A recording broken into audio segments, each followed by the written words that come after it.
Ada-ada saja tingkah para selebritas dalam menghadiri rapat perdana sebagai anggota dewan. Mulai dari gaya nyentrik Uya Kuya, Denny Cagur, hingga pembawaan komedian Komeng yang membawa atmosfer berbeda di Senayan.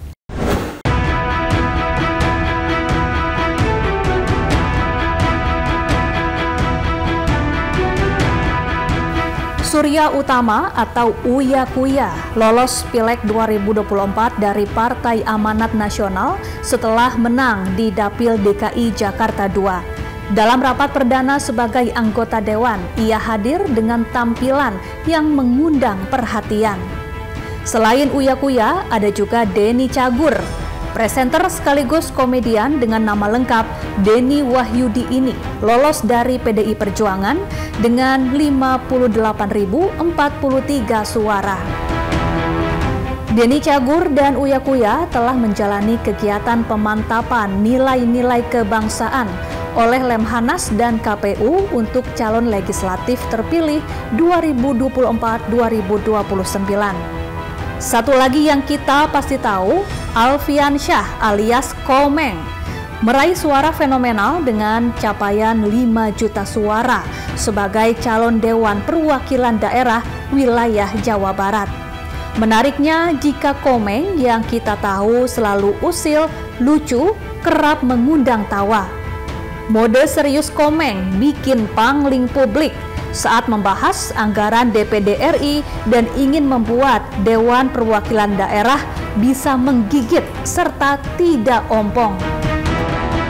Dan dia hanya cukup ngobrol dengan orang partai, tapi setelah jadi kepala daerah, anggarannya tidak turun karena tidak didukung oleh partai. Saya orang baru dari dulu hanya mendengar DPD nggak punya gigi, DPD nggak punya gigi. Ini gimana ngigit? Ini kalau ompong kan gitu.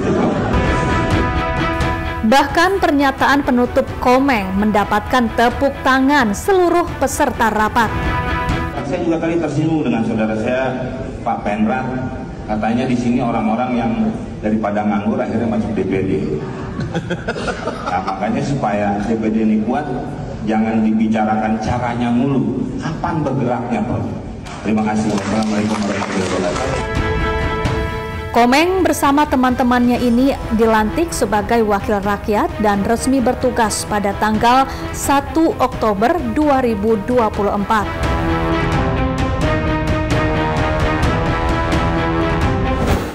Banyak yang berpikir hidup menjadi selebritas, memiliki popularitas, lantas apalagi yang dicari?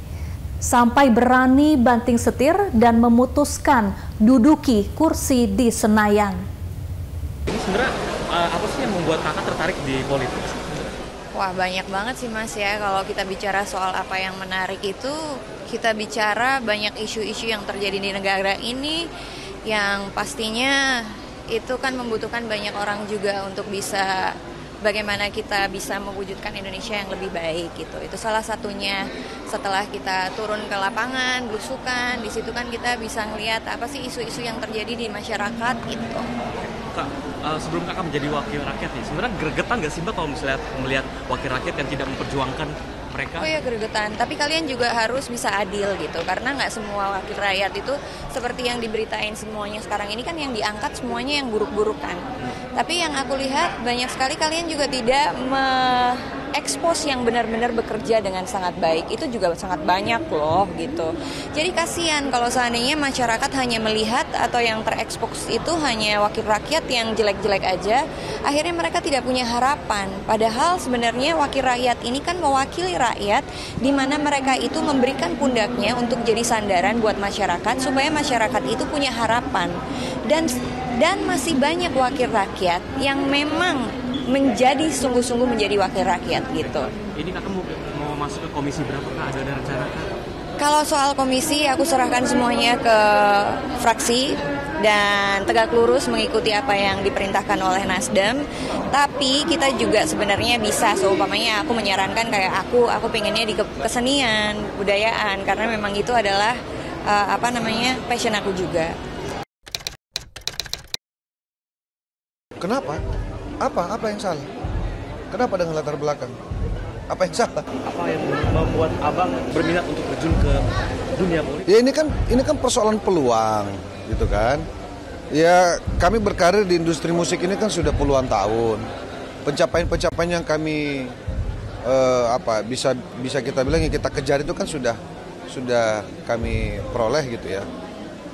Berbagai prestasi lah ya di bidang industri musik ini kan sudah kami dapatkan. Sehingga di saat ada peluang lain yang kemudian bisa lebih membangun diri kita gitu kan lewat jalur politik, saya kira kenapa tidak gitu.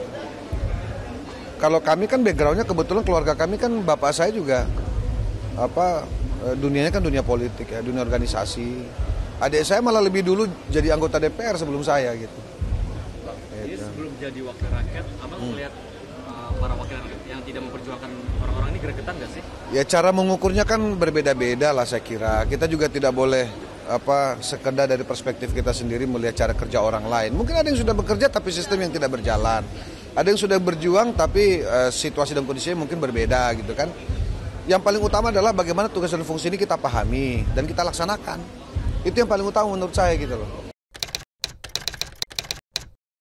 Ya sebab saya punya kepedulian aja untuk banyak orang, kan nggak semua orang juga punya begitu besar lingkaran kepeduliannya. Saya pikir saya punya, jadi saya ingin mempergunakan hidup saya untuk lebih banyak untuk bermanfaat bagi banyak orang.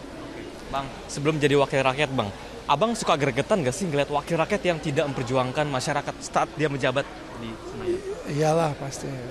Kenapa kesal itu bang, segregetan itu? Kenapa? Pertanyaannya?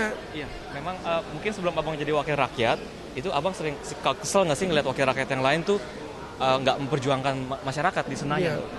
Ya ada saja Pak. Sepertinya seperti itu ya yang kita tangkap. Mungkin juga di dalam mereka cukup aktif, kita nggak tahu. Kadang-kadang kan wakil rakyat tuh punya cara yang berbeda ya. Ada yang terbuka, ada yang komunikatif, ada yang juga pendiam, tapi bekerja. Jika banyak selebritas yang fokus untuk memperjuangkan industri musik, seni, dan kebudayaan, Surya Utomo atau Uya Kuya tampaknya agak berbeda. Uya Kuya mengungkapkan keinginannya untuk memperbaiki dunia pendidikan di Indonesia.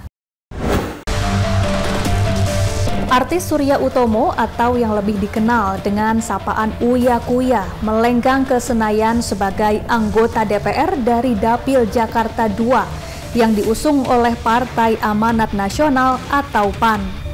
Usai resmi dilantik pada Selasa pagi, Uya meminta masyarakat agar para artis yang terpilih menjadi wakil rakyat diberikan kesempatan untuk menunjukkan kinerjanya. Uya yang merupakan lulusan Sarjana Ilmu Politik Universitas Indonesia ini mengungkapkan bahwa dalam 4 tahun terakhir ia banyak mengawal isu-isu sosial, hukum, dan politik yang ia tuangkan dalam podcastnya. Ia pun berjanji akan selalu mengedepankan kepentingan rakyat. Uya pun menyampaikan dirinya berharap untuk ditempatkan di komisi yang fokus pada pendidikan. Mungkin yang cocok buat saya adalah 1, 3, 9, atau 10. Kenapa 1? Karena dapil saya luar negeri, ya berhubungan dengan Kementerian Luar Negeri, ya, dan di situ juga ada Kominfo, KPI, itu berhubungan dengan bidang saya juga.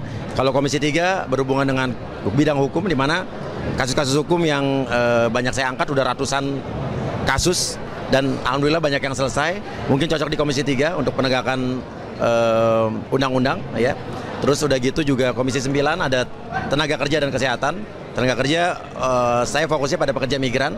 Kalau 10 pendidikan, di mana saya melihat pendidikan di Indonesia ini kesini-sini masih perlu orang-orang yang kompeten di bidangnya. Itu cocok juga saya mungkin di 10 untuk, karena ini menuju Indonesia Emas 2045. Apalagi bonus demografi Indonesia diuntungkan tahun 2030 ini, di mana 68% usia produktif. Tapi tidak terjadi dengan bonus demografi ini kalau tidak diimbangi dengan arah kebijakan yang jelas dari pemerintah, tidak diimbangi antara matching skill antara pendidikan, pekerjaan dengan juga skill. Uya Kuya berharap dirinya bisa berdampak pada masyarakat selama menjabat sebagai anggota DPR periode 2024-2029 dalam 5 tahun ke depan.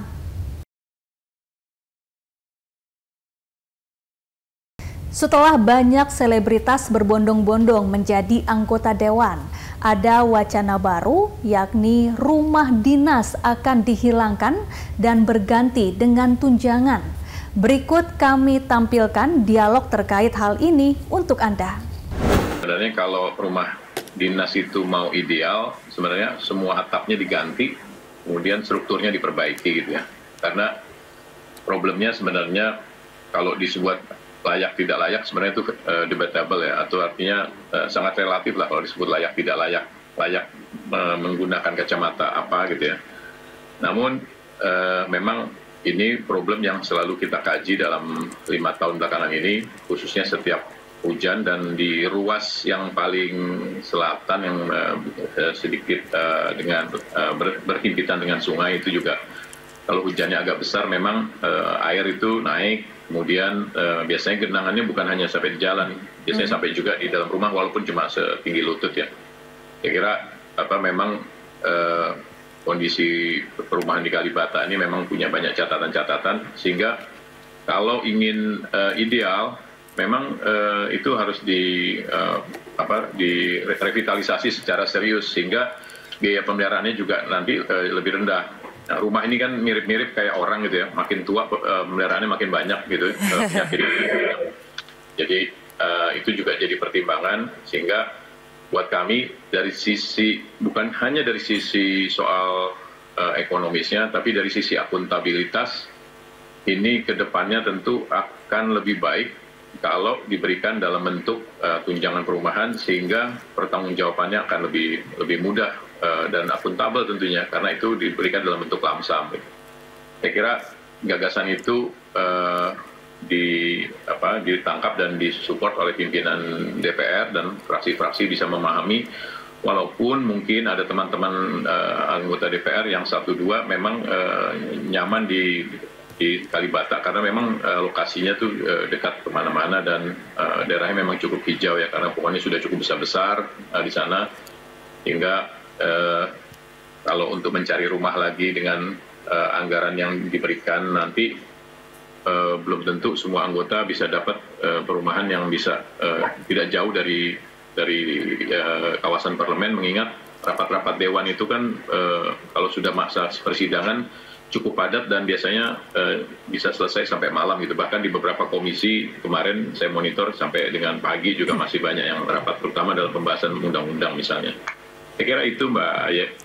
Oke, sebelum saya bertanya lebih jauh terkait dengan fasilitas ini, Bang, memangnya sejauh ini di Kalibata sendiri ada berapa unit rumah, Bang, di sana? Secara keseluruhan di Kalibata tuh ada 650, sekitar 650. Oke, dari evaluasi mungkin yang sudah dilakukan oleh pihak DPR, ada berapa unit yang mengalami kerusakan parah, Bang Indra? Kalau prosentasinya tidak persis ya, tapi hampir seluruhnya sebenarnya problemnya di bagian atap lah terutama. Yang jadi masalah di atap itu karena atapnya itu memang kalau di musim-musim tertentu kalau hujan di sebelah kanannya itu dibetulin bocoran nanti pindah sebelah kiri begitu aja terus ininya penyakit-penyakitnya sehingga kami memang sulit memperbaiki dengan anggaran yang ada karena anggaran terbatas sehingga ada terjadi subsidi silang kalau rumah yang itu bocorannya relatif tidak terlalu parah biasanya kami prioritaskan anggarannya yang pada yang rumah-rumah yang kondisi parah. Okay. Terutama memang di atap dan lingkungan tuh khususnya di bagian selatan itu yang selatan agak timur itu yang kalau setiap hujan agak besar memang selalu jadi genangan dan kami nggak punya solusi sampai sekarang memang karena itu adalah sungai yang air naik ya. Iya, Bang Indra memang sebelumnya tidak ada anggaran untuk